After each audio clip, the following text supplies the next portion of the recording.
from snowy Buffalo. I'm Jay Swarthout. I'm the Director of Managed Care Services for Cazenovia Recovery. And good morning. I'm Ken Gholston, the Director of Grants and Contracts for Cazenovia Recovery. And as Steve mentioned, we're going to talk a little bit today about active substance use in a supportive housing setting.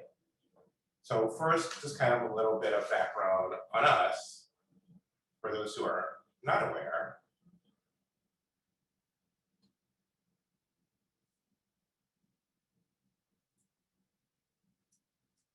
See, Steve jinxed us because he said we gotta make sure that the technology works seamlessly, and clearly it's not seamless from the very beginning, but we're gonna do better. Located in Erie and Niagara counties, Cazenovia Recovery Systems provides a comprehensive continuum of residential treatment and services for individuals in recovery. We currently operate a 44-bed scattered site housing first program that receives referrals through the coordinated entry system that's been set up locally. And we specialize in individuals with substance use disorder. Most of the people that we serve are chronically homeless. Most of our funding comes from HUD grants. We do have one scattered site program that is funded through OASIS. That's a 14-bed program. And we actually opened up our first single site program in August of 2020. That was an each site funded program. And as you can imagine, trying to open up a single site program in the middle of a pandemic was an interesting experience, to say the least. But we're getting through it. We're thriving as best as we can. So it also is, part of our continuum of residential treatment services. We provide residential rehabilitation services. We have community residences and supported living programs. So for today, our hopes is that we can provide an understanding of how to engage with individuals who are actively using by utilizing harm reduction approaches and implementing motivational interviewing techniques, and explore the ways that housing can be used as a platform for residents who are interested in and choose to begin transitioning from active substance use to recovery. Now, obviously, given that there are currently 69 people in the meeting so far, this is a topic that has garnered a lot of interest because we're all dealing with individuals who are who have a substance use disorder, and I think it's not unfair to say that we struggle sometimes in dealing with this population as they struggle with their recovery. We struggle in trying to figure out the best way to serve them. And I think Steve asked us to present today, not because we are experts in the field, but because we've had our fair share of successes. That's not to say we haven't had our fair share of failures either. We've had failures both at an individual and a program level. But I would like to think that our successes maybe outweigh our failures by, even if it's just by one. So we're not experts in the field by any means, but we're hoping to impart some knowledge, and then we can certainly are very open to hearing what everyone else is doing and having this be an open exchange of ideas and figure out ways that we can serve the population the best way we can. So before we get deeper into the presentation, just a quick note on housing first. So I think as the concept of housing first has kind of become best practice in the supportive housing industry, I think it's fair to say that there's some consternation by providers about what the concept means, particularly when it comes to people with an active substance use disorder. So regardless if your supported housing program is a housing first one or not a housing first model, the goal is the same, which is to keep vulnerable people housed and keep them in safe, affordable housing. I should also mention, when we're talking about differences, I talked earlier about the vast majority of our beds being scattered site beds. And I know there are plenty of providers in the meeting today who are operate a single site program. And that brings its own challenges and its own set of problems, but the goal is the same, and that is keeping vulnerable people housed. And whether or not you're a single site or scattered site or housing first or non-housing first or somewhere in kind of a mushy middle, the goal is to keep vulnerable people housed, and we can all learn and share what we know and what we have experienced so far. So some basic definitions to kind of set the ground that we'll walk on today. Substance use disorder. So a substance use disorder involves the extensive use of substances which negatively impacts the social, emotional, and financial well-being of the person using. And from our perspective, we have done a lot of work over the years on trying to change the language that we use, particularly when it comes to people who are actively using. And calling it a disorder gives it a more clinical or medical feel, which I think influences the way that we act and the way that we treat those with a diagnosis. And it is a diagnosis. It's not some far-flung thing. It is an actual medical diagnosis, and that does in fact impact how we treat the people we serve and how we our interactions toward them. So in our work, we try to focus on natural consequences, which are the outcomes that happen as a result of behaviors that are not planned or controlled. So here's kind of an example of a natural consequence. So let's say that you have kids and you know that your kid has a spelling test coming up. So think of this in like the pre-COVID days when you were not sharing the workspace with your child and you didn't exactly know what they were doing at every minute of the day. So let's say you're kind of aware that they have a spelling test coming up and you encourage your kid to study for the spelling test, but then they don't. And as a result, they fail the spelling test. The natural consequence of the child not studying is them failing the spelling test. You as a parent or guardian can rail into them for not studying, but they have in fact already been punished by the natural consequence of failing the test. So let's look at this from a substance use disorder perspective. So if you were to sit in one of our case conferences or staff meetings, you'd probably hear the phrase that resident A smoked up the rent. What that means for us, that phrase that we use and use it often, is that they have taken the rental portion that they are responsible for, and they've used that to subsidize their addiction as opposed to using it to pay their portion of the rent. And now, because of that, they are facing eviction. So what we try to focus on is the natural consequence of using the rental portion to pay for drugs or alcohol, as opposed to putting some kind of arbitrary or other kind of punishment on them. So the flip side to that is here is what we try not to do. And again, we try not to do these things. So all four of the things listed here are similar in nature. And while they may feel good and fulfilling for you or your staff, it probably doesn't do any good for the relationship between you and the people that you serve.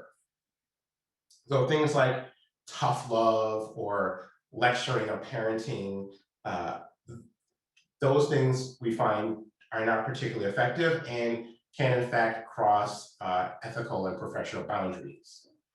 And by laying out punishments or even deploying kind of logical consequences can be counterproductive and break down the trust that you're trying to foster between you and the people that you serve.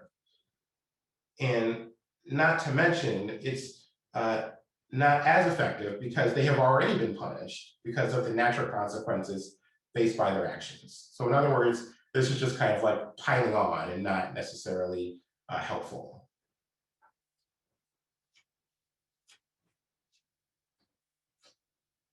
So a couple other key points to kind of balance the focus on natural consequences. And I talked about housing first and the kind of hesitancy that people experience around housing first from a provider perspective.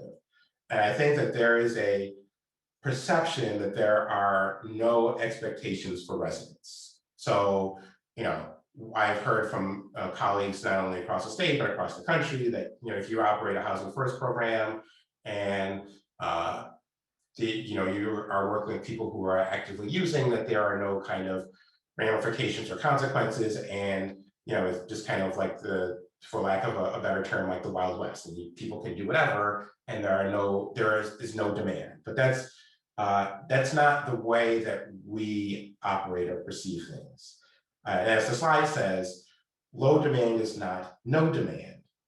There are basic requirements from being in an apartment that goes for whether or not you're in a supported housing situation or not. And so there are basic demands, including tenancy expectations from landlords and neighbors to be a good neighbor, to be a responsible neighbor, to be a responsible tenant, to maintain a level of safety for the people in your surroundings, be they landlords or other people you live with or people in another facility, and for our staff. And there are program expectations as well. When we meet with individuals and are admitting them into our program, we make it clear that you'll be hearing from us on a regular basis. And we do at least 2 home visits a month. And we've obviously, as everyone has, had to adjust how we operate. And so even in these COVID times, we still conduct home visits. Instead of actually being in someone's apartment, though, what we do is we have our case managers, they usually drive around with 2 folding lawn chairs in their cars. And when they make a home visit, they'll plop the 2 lawn chairs in a lawn or someplace that's a green space where you can talk, and space the chairs out 6 feet and have a meeting, and just to see where the residents at and talk and have a conversation with them. We do this on a regular basis, even in the winter, because yes, it's snowing today, but we're still going out and doing those face-to-face visits because it's an important part of how we operate. And also it's an expectation that we have for our residents that we're going to talk to you and we're going to be involved, and it's an expectation that you are available for that. So there are demands. It is not we don't do things punitively. There are opportunities for growth, obviously, but low demand is not no demand.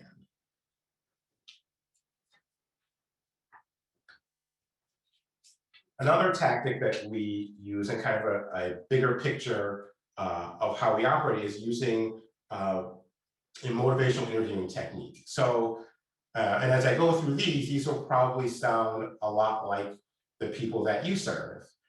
So when change is hard, it's often not because of a lack of information or laziness or a personality that is oppositional or denial. When change is hard, it's often because of ambivalence. So wanting and not wanting to change, or wanting incompatible things at the same time. Because ambivalence is uncomfortable, it often leads to procrastination, which is often mistaken for resistance. So, this, as I said, sounds a lot probably like the people that you serve, particularly with people who are in recovery. I can't tell you the number of times that we have engaged with a resident and have determined that their best course of action might be going to a 28-day program. And we make the connection, we encourage that the resident is agreeable, and we literally will pick them up from their apartment, drive them to the facility, they enter the facility, and then leave 24 hours later. And it's not because they are have an oppositional personality or are procrastinating. It's because there is a push and pull. They want to maintain sobriety, but they don't at the same time. And these things are incompatible. And you would think, well, how come they just won't stop using? There's an obvious detriment to their health and their well-being and to their relationships, and yet they are hesitant or reticent to do so. It's because they are often in this stage of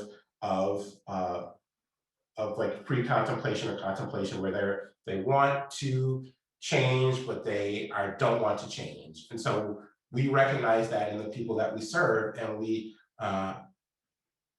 approach them from that perspective, and realizing that this is a part of the recovery process, and we do our best to treat them like that.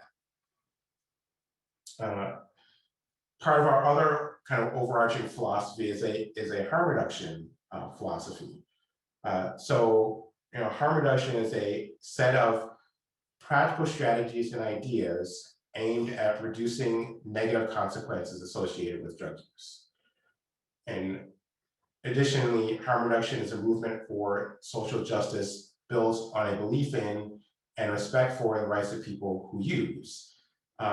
And it does, in fact, incorporate a spectrum of strategies from safer use to managed use to abstinence, to meet people where they are. And because we are meeting people where they are, and because there is an individual intervention, there isn't a specific definition or formula for implementing harm reduction. It is a individual based philosophy, because not everybody is at the same place, not everybody's experiences are the same. And so because we recognize that people are individuals, and that their experiences and that their motivations are different, we don't try to employ a cookie cutter approach. That's not to say that we don't have our basic things that we do, but we don't try to use a one size fits all approach. And using this philosophy is part of that. So you can see how all of these concepts kind of fit together. So we're using a harm reduction model to meet people where they are. We use motivational interviewing techniques to try to get people to reduce their use or to stop using altogether, while acknowledging that the process is hard and often filled with conflicting emotions of wanting to stop but not wanting to stop at the same time. And when adverse situations do arise, we try to lay out the natural consequences of use, as opposed to implementing techniques or using other techniques that can damage the relationship between staff and residents. I think it's really important to point out here is that the conceptualization of harm reductions really is this. It's a spectrum of approaches and strategies, and I think people sometimes forget that abstinence is a really good harm reduction strategy. So it may take a while for some folks to get there, but abstinence is not incompatible with other approaches to of safer use or managed use, or I think we always try to work towards that for our folks, just because we know that they'll do better in the long run, they'll be safer, they'll live longer. So, and as Jay said, it's a spectrum, and so kind of that ultimate goal is that, and everything that we do is to kind of work with people wherever they are on the spectrum to get to that ultimate goal. So we've kind of laid out kind of a basic framework of how this works. So how does this look in a practical or everyday use, I guess to say. So we encourage our staff to be curious, to actually have a conversation with residents, and to let them share, and to let them express what they're feeling at the time, what they're feeling every day, to understand the culture surrounding their drug of choice, knowing that using alcohol is different from using cocaine, is different from using heroin, and understanding the differences that come with that, and appreciating the differences that come with that, and treating the differences that come with that, and to kind of understand their routines.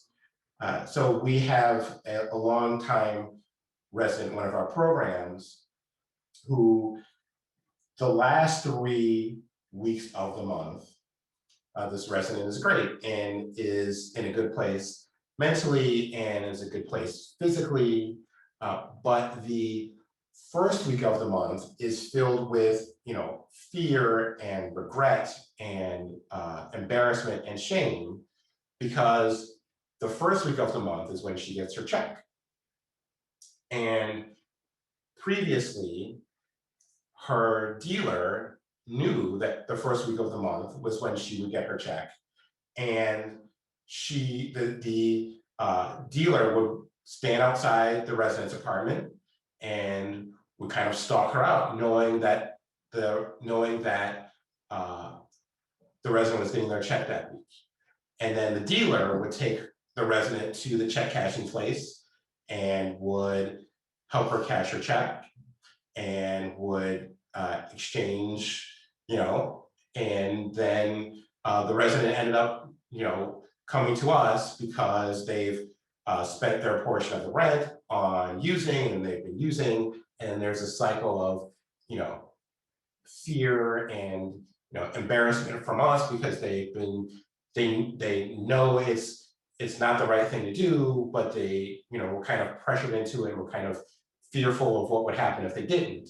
And it goes back to kind of that we talked about with motivational interviewing, that push and pull between wanting to stop using and not wanting to stop using, but the outside forces and the pressure of doing so all were kind of encapsulated in that first week of the month. So because we knew this about the resident and realized that this is something that was an impediment in their lives, we started meeting the resident that first week of the month. Then we were the ones taking her to the check cashing place and then going to buy a money order and then making sure that the resident paid their portion of the rent each month. And that helped to, the resident along in their recovery. And we would not have known that if we had just kind of given a kind of cookie cutter approach and just kind of told the resident to figure it out themselves. It's part of knowing where each resident is and treating them as individuals and knowing what their triggers are and knowing or trying to know the best way to work with them. In addition, as I mentioned, we conduct frequent home visits and provide linkages to community supports, including harm reduction, community supports, and outpatient supports. And I should say, as an organization for our supported housing, this was not a place that we were at for a long time. We, for a long time, focused a lot of our services on providing housing. And we had a staff that was pretty comfortable with just sort of providing housing for folks and leaving the recovery portion to outpatient providers or a particular staff member or just to the winds of chance. And what we were finding is that we were not getting the results that we needed, not from a programmatic standpoint or quite frankly from an individual standpoint, and we were kind of failing the people that we serve. And what we decided to do was revamp our entire housing unit. And so we rewrote every single job description. We changed what were called housing specialists to case managers and essentially said, this is what the new job is. And it's not just dealing with landlords and dealing with housing issues and then kind of turning people loose. It is a more holistic approach. And we're going to treat people like individuals, and we're going to work with them as best we can in their recovery and deal with things as they come, but we're not just going to be housing specialists. And it took a lot of effort on our part. We had some pushback from staff, and some staff ended up deciding it wasn't the best fit for them, which was fine. And I think we are in a better place as a supported housing provider these days because of it. And it's an ongoing process. We are still learning. We're still trying to pick up new techniques. We're still trying to, shape the way that we serve the people that we serve, because things are changing. And even in, having to deal with things in the middle of a pandemic, how do we adjust our services to try to maintain what we do while keeping both staff and residents safe? It's an ongoing process that we continue to tweak as we go. So I think we have a kind of a relevant question here. Stephen, whoever that might be, wants to know, could you talk about the differences between scattered site and congregate supported housing in terms of who you can serve and building community, including a sober community? So I think that there's a specific challenge to a scattered site and building community. I think the road to kind of sobriety is often a lonely place. And when you are in a scattered site program, for us, apartments are literally scattered across the city of Buffalo, across Erie County, across Niagara County. And it's hard, especially if you are someone who's had a long-term issue with drugs or alcohol. You may have alienated family, you may have alienated friends, and it can often be a lonely place. And even now, we hear in the news now, or you're seeing the people you serve, you're talking about the isolation of COVID and how we see it a rise in overdoses. And I think a lot of that has to do with the fact that community supports have been cut off, because what is a lonely place to begin with has gotten even lonelier. And so, and I'll touch on this a little bit later on, but what we try to do is provide a space for our residents to gather and to kind of create community among themselves, and using us as kind of using our physical space as kind of the linchpin to creating that community. So by providing groups, by doing like recovery groups, sober intention groups, by even just having a space to gather that's nothing more than a couple couches and a coffee maker, and have people come and they create community. And it's a community of people who are in different stages in their recovery, but they are in that same community, and they learn from each other and they share with each other. And it's really an inspiring thing. I think that is a challenge that comes with scattered site. With a single site, it may be a little bit easier. We're trying to figure that out now, having just opened our first single site project, but I also think it may be a little bit harder as well. And so that's that's something I'm interested in learning about from people who are operating single site. Do you have the same experience in trying to create community, and is it a little bit different? And as far as the question of eligibility, that often comes from where you get your funding from. So for us, the HUD funded beds that come through coordinated entry, that is serving exclusively people who are chronically homeless or at risk of chronic homelessness, or not at risk of chronic homelessness, but are pre-chronic, so they have fairly extensive history of homelessness, even if it's not chronic. For our OASIS funded beds, or for our SU program, we're able to serve people who are at risk of homelessness. And it's a totally different population, because those are people who may be couch surfing, maybe are one missed rental payment away from being evicted. And so that changes who we serve and how we serve them, because there is a difference between people who are maybe unstably housed and people who are not housed at all. And there are different challenges to each population. Obviously, everyone has a substance use disorder and they're in housing peril, but the minor differences end up creating major differences in the response to those situations. So part of, I mean, part of that sober community or sort of building community too is the ability to access, community supports, which Ken sort of talked about generally here, and sort of specifically for some folks, that's vocational or educational opportunities. We have a vocational counselor that does assessment, provides linkages.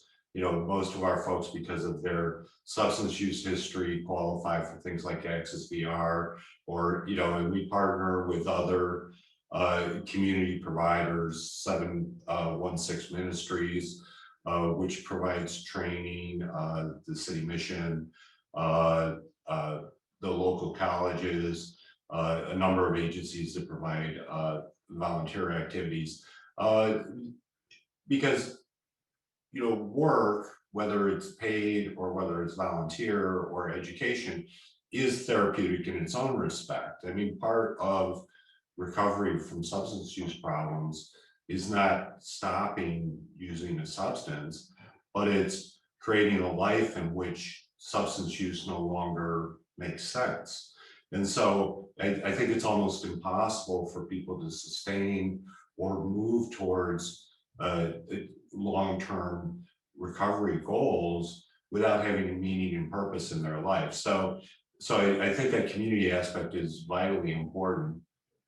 I would say also, I mean, this strategy between scattered site and congregate site is also a practical one. We can do scattered site housing without too much pushback, but it's pretty difficult to cite anything that's considered sort of a congregate facility treating people with substance use, in this day and age. I mean, we get a lot of community pushback despite our longstanding presence in communities and our success in partnering with communities. There's still, a great deal of stigma. People are very supportive of us as a provider, as long as we don't put a house, on their block.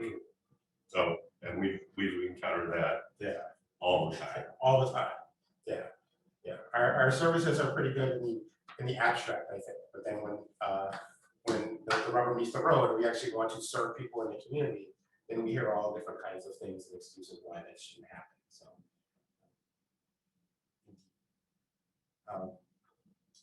So this kind of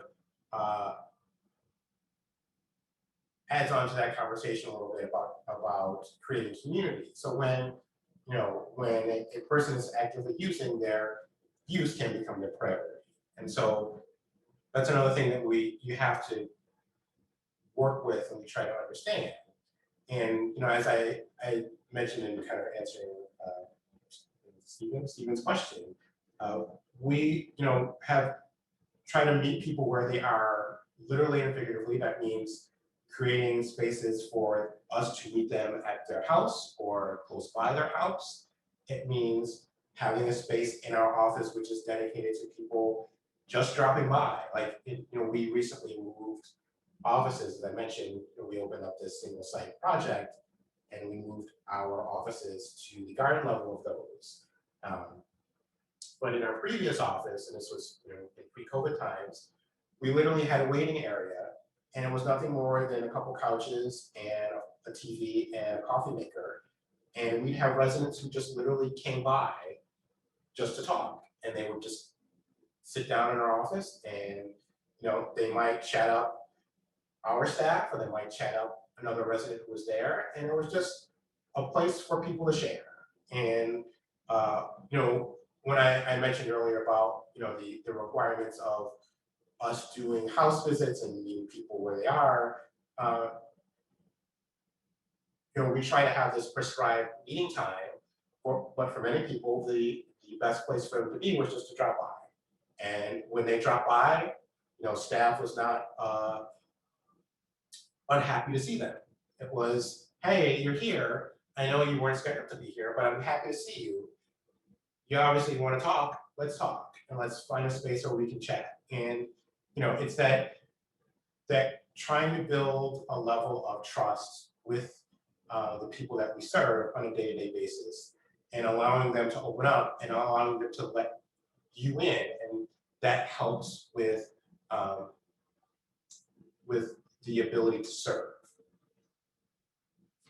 We also have in our offices a food pantry or a clothes closet, and a clothes closet, I should say. So when someone comes to us, a resident comes to us, and they have run out of food, we're able to provide food on an emergency basis for them. Or when they come to us after that first snowfall, which may be in October, maybe late September, late September's. Now with climate change, it's really not September anymore. It's usually like the first week of October. But after that first snowfall, people come to us because they don't have winter coats. And, we're able to provide winter coats or socks or pants. We've had people, who have been in the vocational program and are going for a job interview. We have more professional looking clothes that we can provide. So all of these things that are building up trust and also trying to foster a sense of community, that this is a safe space for people to come, for people to share, and for people to get help if they need it. Along those lines of trust, so as a chemical dependency provider, we engage with clients around their use by asking clients to participate in a voluntary urinalysis screening. So it's a fancy way of saying we tox our residents. So most participants do voluntarily participate, and there is no consequence if they don't. And these urinalysis screens are always optional and are never punitive. Again, never punitive. And we use it as a tool for engagement and harm reduction. So, the first time I gave a presentation like this was at the Corporation for Supported Housing's annual conference. I think it was 2 years ago now. And I'm up, it's a situation like most conferences where you have like a front dais and you have like an audience. And so I'm up on the dais, I'm going through the slides, people are nodding, there's good feedback, I'm feeling pretty good about myself, and it feels like things are rolling. And I get to this part where I start talking about how, we tox our residents, and the mood in the room completely shifted. And I cannot tell you, like, people were literally like staring daggers through my soul as I was sitting in the front of the room. So, first of all, I'm glad that, everybody is muted and the only person I can see is Steve, and he's not currently staring daggers through me. So I'm appreciative of that. And there might be some of you who are in the audience who are now muttering under your breath. I can't hear you, so mutter away, but I am also appreciative that you're muted and I can't hear you. So for us, our job as a housing provider is to work with the people we serve and to help them acquire and maintain safe, affordable housing. So that every time a resident uses, they are actively putting their housing in jeopardy. Therefore, we need to know what's happening with that in order to better help maintain their housing and to know what's happening and help them on their road to recovery. So we look at it kind of like this way. If you were a doctor and you were working with someone who was a diabetic, you would not say, I'm not going to test your blood sugar today, even though if your blood sugar is high, you might die. That wouldn't, from a perspective like that, it wouldn't make sense, would it? For us, it is kind of that same philosophy. When someone's using and they're actively using, that puts their housing in jeopardy. Either they're using it to, using their portion of the rent to not pay, and therefore they're facing eviction.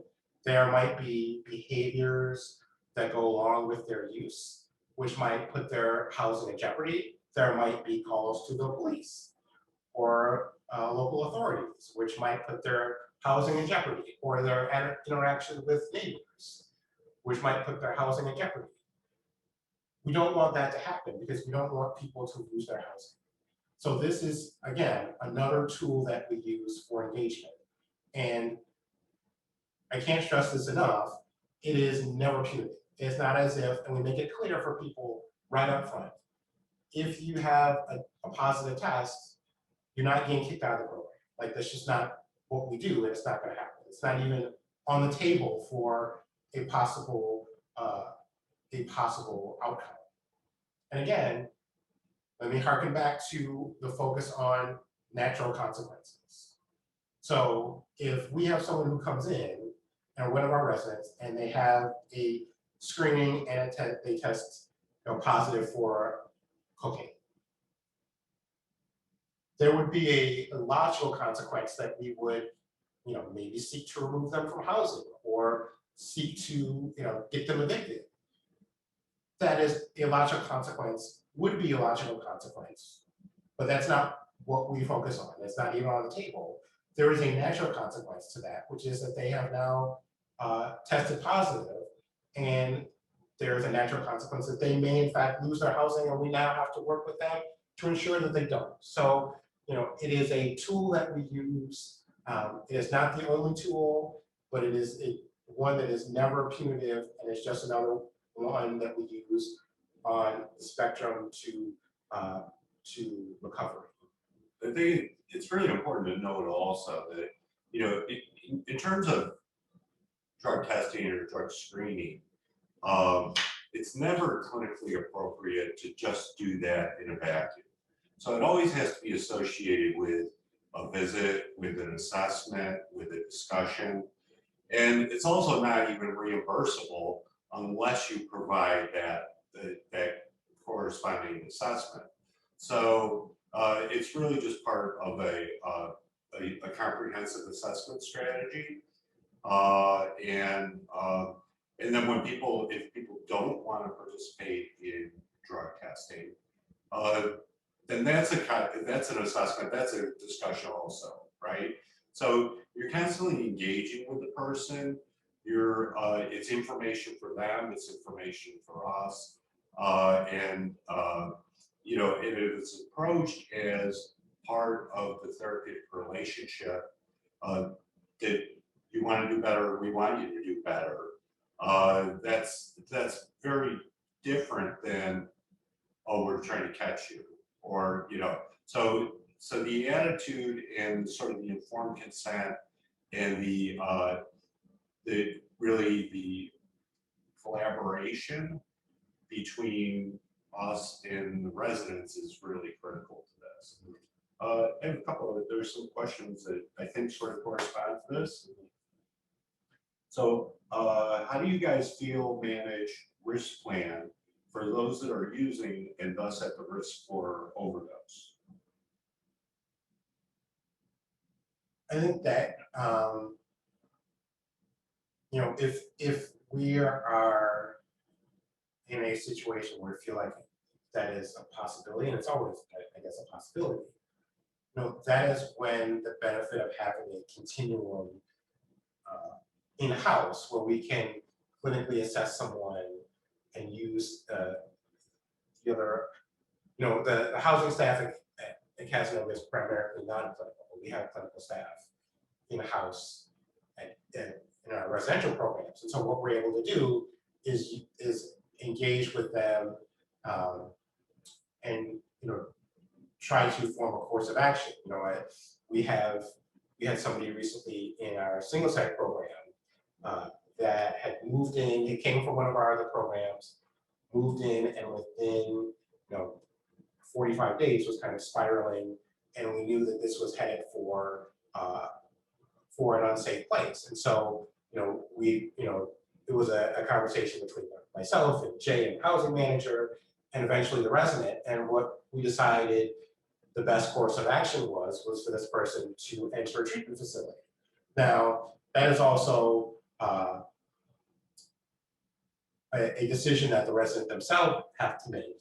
And so the best that we can do, we can't physically force someone to go. The best that we can do is lay out what we think from a clinical perspective, the best option there is for that person. And this is, in this case, that's what happened. They ended up going to a treatment facility, and now they're back in the single site program and doing better than they were when they first entered the program and before they were in treatment.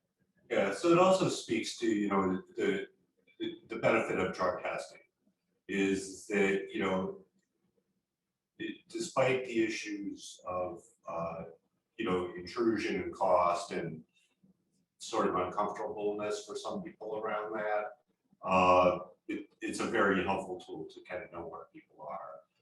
We're actually moving probably away from urinalysis to oral testing for a lot of trauma-informed reasons, and you know, it doesn't have to be supervised. I watch you put it in your mouth, I watch you take it out, other sorts of things. But also our housing staff are all, of course, trained in use of Narcan. We have it, they have it with them, as well as we encourage and help facilitate all of our clients to obtain that as well.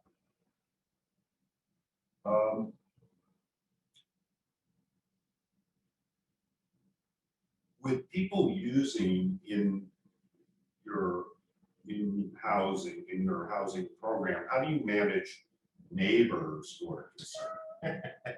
So that's actually perfect timing, because one of the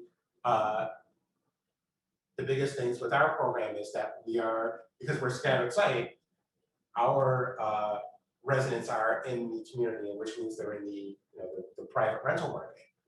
And so we have to deal with both neighbors and landlords. And a lot of that conversation with neighbors, usually if there's a neighbor who is concerned, usually that makes its way to the property owner or the landlord.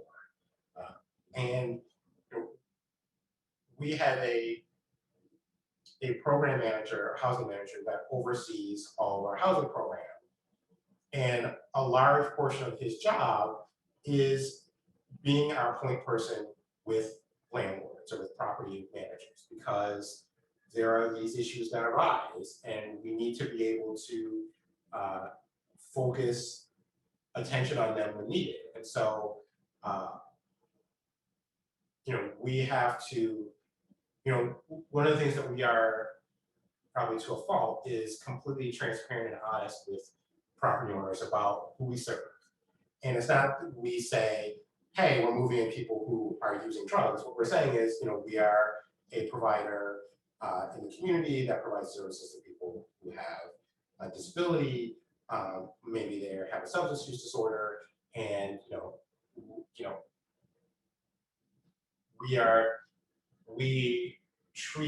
we provide services. And we often say to a landlord who is hesitant, is like, if you rent a private rental market, you are probably renting to people who have a substance use disorder.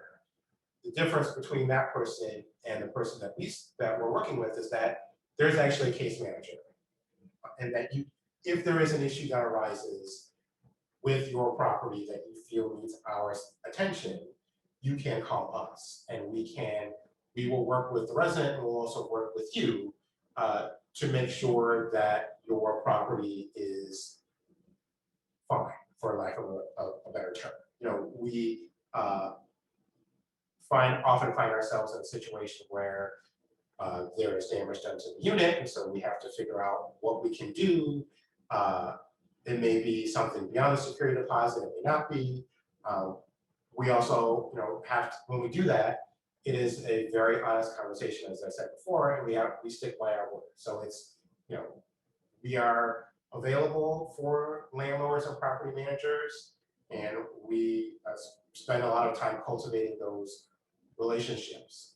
One of the interesting things about the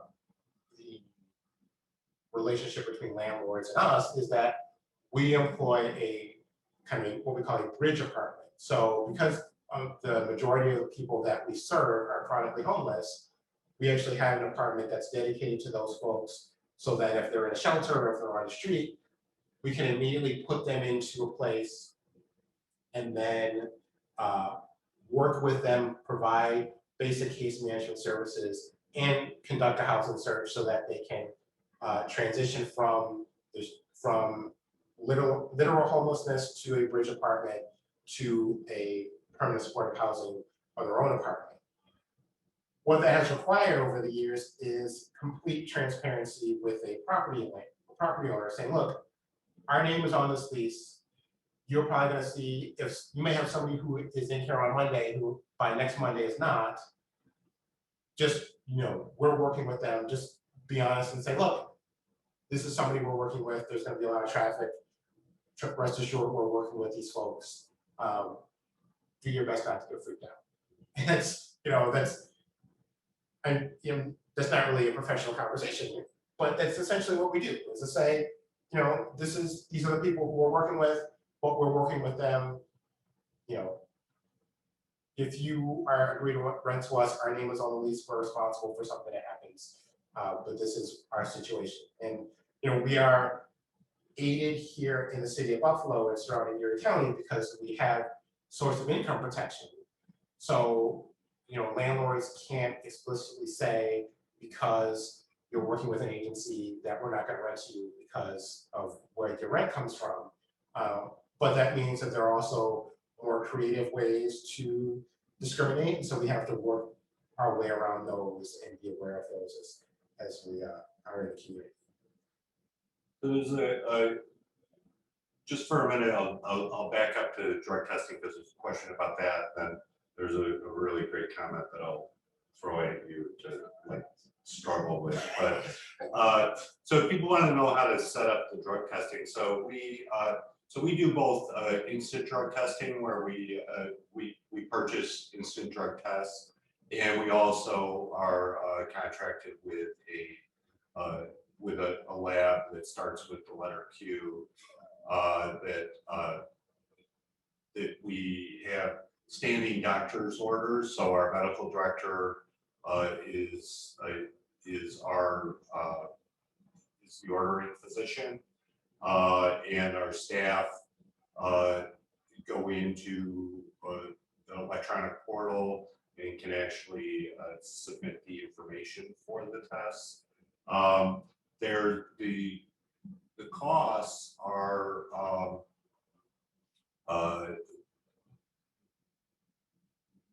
managed Medicaid or other commercial plans will cover most drug screening as long as it's associated with some clinical service or does not exceed their threshold for frequency or annual caps. Our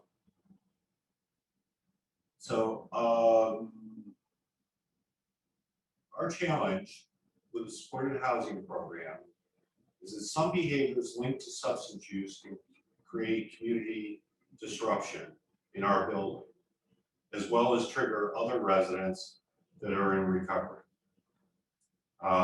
It can be a tough balance. And then everybody else says we have the same problem. So.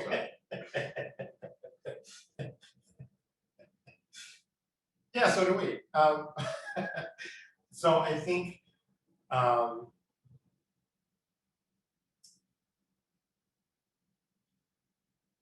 and to be honest, this is our first experience as an organization providing supported housing in a single site, in a single structure. When I talked earlier about in a scattered site, it's hard because you have that community pushback. You have landlords or neighbors who are I want to use like the was it Gladys Kravitz from Bewitched, where they're like, she's like peeking out the window every 5 minutes to see what's going on in the neighborhood. and that becomes an issue. But for a single site, I think there's the issue of having one person in it who is using, and then that ends up being a kind of like a cascading effect on other people, and then there are whispers around the building, and then you will have some people who are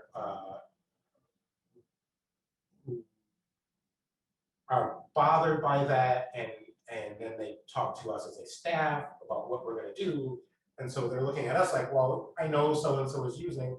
What are you guys going to do about it? And That's right. What are the consequences? right. So our clients are very interested in what consequences are for other people. Yeah, right. And so we are just like you. We struggle to figure out what the correct answers are. You know, we try to do our best to address the individual in question.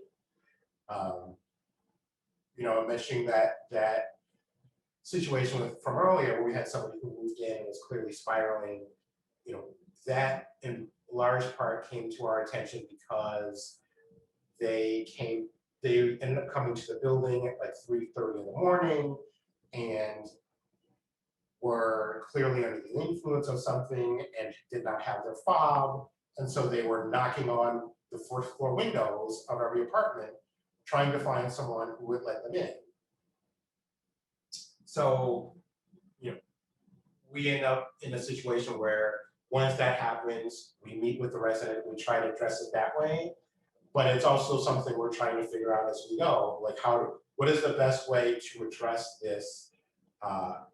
Because we are in essential, it is a community. That building is a community. How do we address that particular resident while respecting the wishes for everyone else in the building, but also trying to maintain that individual's housing. You know, the individual in question, how do we best address that while maintaining their housing, which we kind of sort of have control over.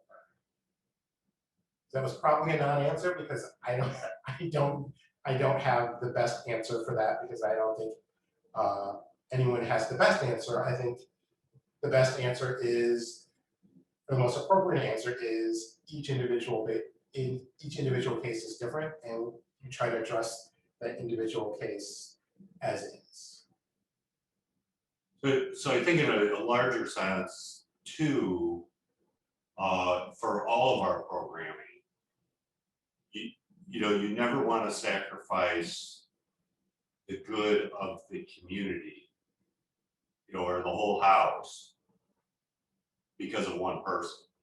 So I mean, it's a tricky thing, but there's, you know, sometimes you have to say, we're going to have to do something different with you, because it's not fair to everybody else. So I mean, that's a natural consequence, you know, and sometimes that's just what you need to do, and that's a hard decision. But I think sometimes you have to get there.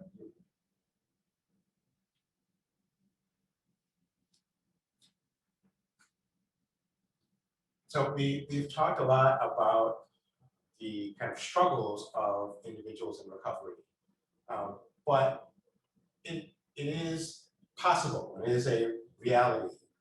I think we found that for us, like the people that we serve, there's an average recurrence of use like 7 times before a long standing period of recovery. And so, the kind of the goal is always to kind of meet people where they are and to encourage them along their road, wherever they are along their road, provide encouragement, provide support, but know that a recovery is in fact possible. It's not something that is, even if it seems unattainable, it is in fact attainable, but you have to reinforce that to people as well, that it is clearly a possibility. So I mentioned a little earlier about our staffing pattern. We do have certified CASEX on our staff. We host sober intention groups, which is not groups that are not aimed at sobriety without prevention. It's more about the opportunity to engage and create community and create a space for people to share. So, and looking for different ways to engage people. So that is, we've had drum circles, we've used art therapy, we've used meditation, we've used basketball. Like we had a blacktop space in the back of our old building, and a relapse, our staff member came to us and said, "Hey, I think I want to buy a basketball hoop because there's enough space here for people to come and have a physical activity, and it's a way of engagement and creating community." And we were able to, we bought one, and people came during the spring and summer, and they would play, they'd come by and just shoot, or they'd play like 2-on-2 or play 21, and that's a fun way for people to engage, for people to get exercise, and for people to share. And we talked about the need to create community, specifically about people who are in scattered site apartments, and finding different and creative ways to engage is one of those ways that we can do that to create community.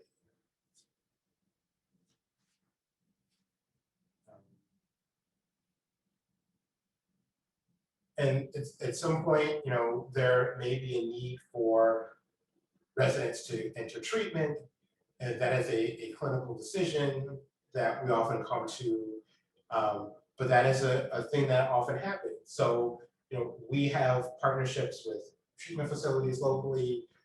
We try to make it a smooth transition.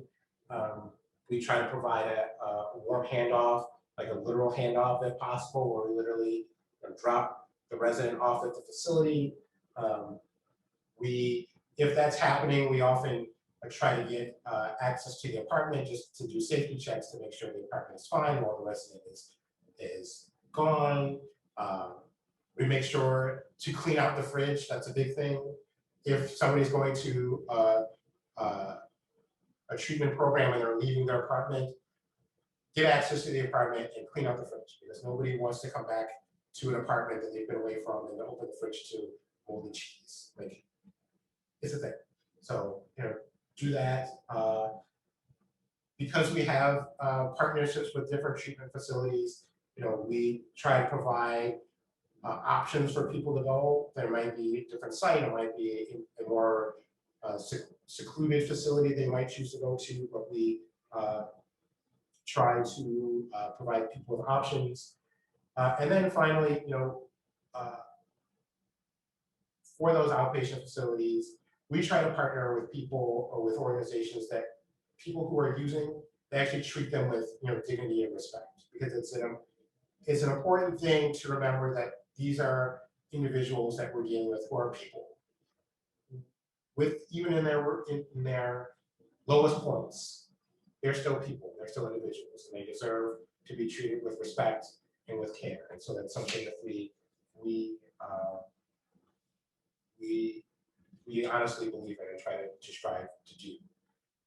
And that's, I think, the overarching theme of what we do is try to meet people where they are and treat them with respect and treat them as an individual.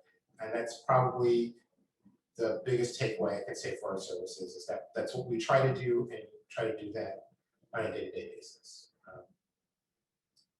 That is kind of the end of our formal presentation. So I have a question here. So this can mean a couple of different things, but maybe you can answer it a couple of different ways.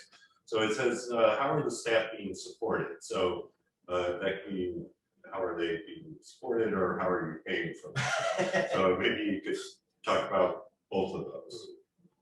So the easy part actually in this case is the financial support, because we are funded through 3 essential funding streams. One is through HUD grants. So we have longstanding HUD permanent supportive housing grants that pay for staffing. We have an OASIS grant, which pays a longstanding permanent supportive housing grant, which pays for staffing. And then in Empire State Supportive Housing Initiative grant, which was our single site program that we opened up. So we have three kind of separate funding streams that we use to pay for, staff and admin and all that good stuff. For like the other part of support, it's a lot of supervision. We staff have regular supervision meetings. I have supervision meetings with staff, and then there's just a weekly staff meeting, and we try to share with each other what individuals are going through with their caseload, and trying to provide feedback and support that way. And it's that is obviously something that we continue to tweak and try to get better at, is providing support to each other as we're going through serving individuals. Yeah. Really quickly, would you mind stopping sharing screen? I also just for this part wanted to encourage folks. I'm sorry, my name is Joel. I'm with the network. I wanted to encourage folks to come on screen if you want, and just so we can also all be in this space together for a bit as we ask the remaining questions with our remaining 15 minutes. Be good to see folks here. And we see there's an additional question now that came in. Sorry, I didn't mean to interrupt. So if there was anything additional on staff being supported, I see that Mustafa also had an additional question. Feel free to come on camera if you want to ask your question, or we can just read it from the chat. But just wanted to encourage folks to join us. Hi. Thanks, Joel.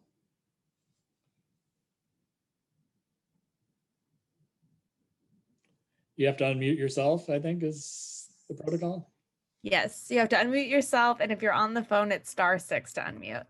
And yeah, I'll take the first challenge just to say thank you to Jay and Ken. I'll probably say it again at the end, but also to welcome all of you folks. Literally, we have people from across New York State.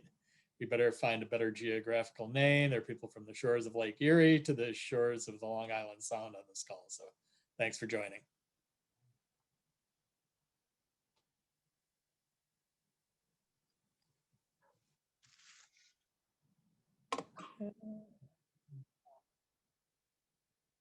There's a question in the chat that Mustafa had. Do you want to ask that directly, Mustafa? Well, I guess I can. Yeah, so my name is Mustafa Ali. I'm a supportive housing coordinator for Tompkins Community Action. And I'm basically have a caseload of 15 residents. But I'm curious, and I know I have a minority perspective here, but I've been training as a psychoanalyst for the past 5 years out of the Freudian School of Quebec in Quebec City, Canada, which focuses specifically on treating young psychotics between the ages of 18 and 35. So I'm quite interested in whether or not any of the presenters, and I want to say first and foremost that I found the presentation very insightful. I really appreciate the experiences, the work experiences that people have shared.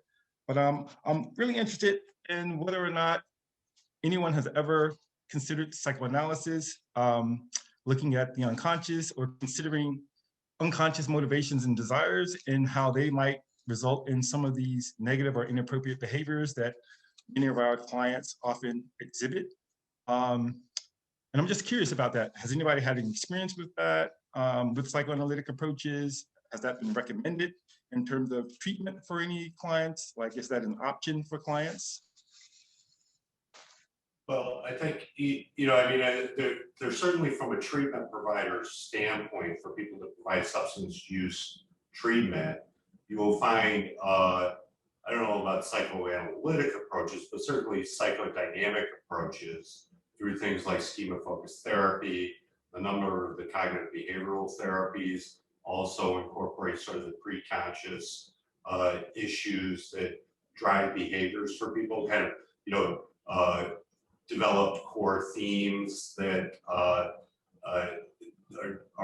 not necessarily the person's aware of or completely conscious of that drive sorts of things. Yeah. From a housing perspective, that would never be our focus because we don't provide that level of clinical care. So we're really doing case management. But from a treatment provider perspective, I think there's some of that out there. But I think it probably is maybe like sort of community based. Like here you have a lot of substance use treatment providers that will utilize things like schema focused therapy and other things like that because certain people at the University of Buffalo, myself included, that's our area of focus. So you develop sort of a group of people that are kind of interested in that. But I can't speak to kind of a pure psychoanalytic substance use model, Okay. other than probably what you're developing yourself. Thank you. I'd add too that one of your earlier slides, Ken and Jay, was focused on safety. And I always think when I hear safety, I think Maslow, and I think of where our tenants and clients oft are at, and really addressing their primary needs, giving them food at the end of the month, like you said, and then their safety needs. And from there, things can begin to open up, but the predicate is having a safe roof over their heads.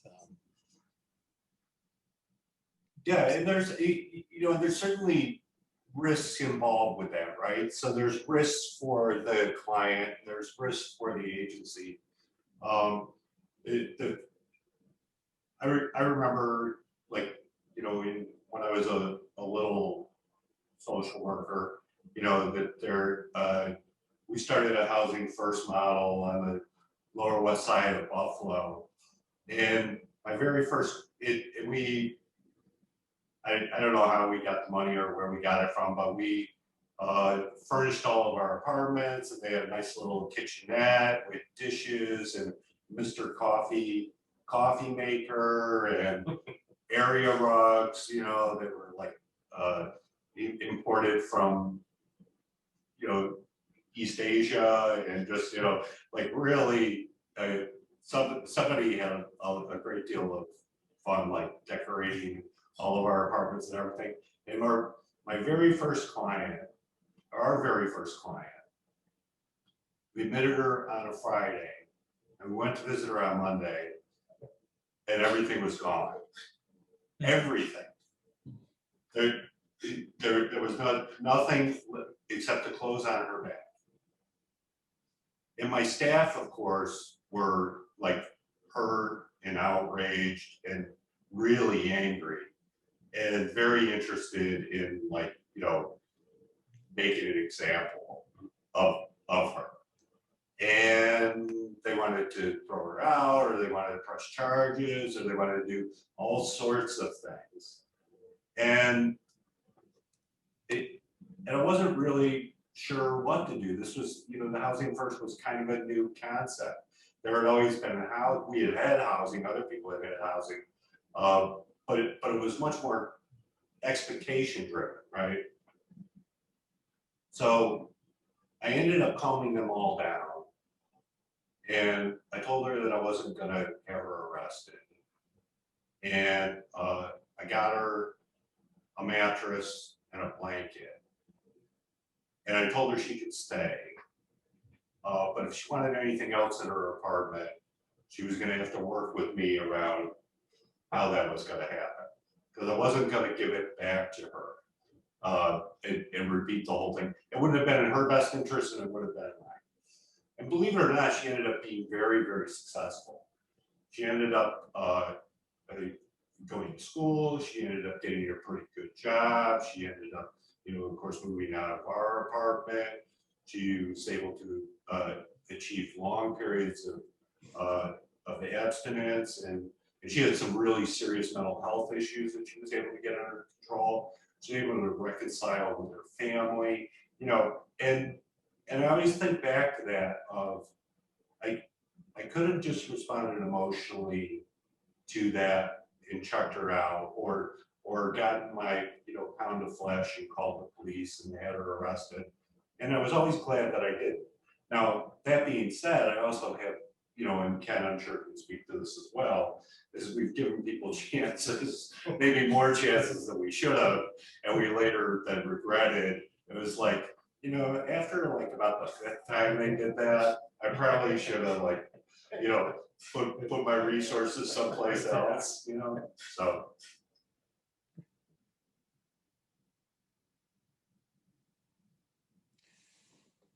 Well, we have 5 minutes left. Is there any last questions anyone wanted to pose while we still have our experts? Still a chance to get out your daggers and pitchforks. Last opportunity. Hearing none. So there was somebody mentioned it earlier, they asked if they could have access to the slides, so I guess that'll be a Joelle Emily question as to whether you're in the slide mail order business. Yeah, if you guys are willing to share, of course, then we can send it out in our follow-up email. So are you willing? Is it okay if we share them? I guess. Okay, so yes, we will be sending out a follow-up email that includes the slides as well as a survey about this specific training, and then links to register for our next 2 in the series. And I also just posted the link to the survey in the chat. If you wanted to get it out of the way now, feel free to do so. We really welcome your feedback, and thank you so much for attending today. Thanks to Ken and Jay, and thanks to everybody attending. Look forward to next April 1st when we talk about people coming out of incarceration. So.